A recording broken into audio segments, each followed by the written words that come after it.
Islamic ভাবে বিয়েতে যেগুলা জায়েজ না, আমরা এখন ওইগুলা পালন করতেছি। বলা হলো নিজে গিয়ে মেয়ে দেখতে, আমরা শুরু করলাম সবাই মিলে দেখতে। বলা হলো মেয়ে দিনদার কিনা দেখতে, আমরা শুরু করলাম মেয়ে সুন্দর কিনা দেখতে।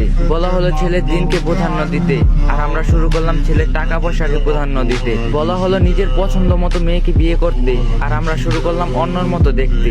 বলা হলো মেয়ের মতামত নিয়ে বিয়ে দিতে, আর আমরা শুরু করলাম নিজের ইচ্ছাতে বাধ্য হয়ে বিয়ে দিতে। বলা হলো কম খরচে বিয়ে করতে, আর আমরা শুরু করলাম অনুষ্ঠানের নামে টাকা অপচয় করতে। বলা হলো মসজিদে বিয়ে করতে, আর আমরা শুরু করলাম সেন্টারে শুটিং করে বিয়ে করতে। বলা হলো আল্লাহর সন্তুষ্টির জন্য বিয়ে করতে, আর আমরা শুরু করলাম নিজের স্বার্থের জন্য বিয়ে করতে। বলা হলো ছেলের পক্ষে ওয়ালিং করে মানুষকে খাওয়াতে, আর আমরা শুরু করলাম মেয়ের বাবার উপর জুলুম করে খাইতে। বলা হলো স্ত্রীর মহারানা পরিশোধ করতে, আর আমরা শুরু করলাম যৌতুক নিতে। বলা হলো বিয়েকে সহজ করতে, আর আমরা শুরু করলাম কঠিন করতে। বলা হলো নতুন বউকে দেখে দোয়া করতে, আর আমরা শুরু করলাম হাতে টাকা ধরিয়ে দিতে। বলা হলো স্ত্রীকে ভালোবাসতে, আর আমরা শুরু করলাম শালীর সাথে মিশতে।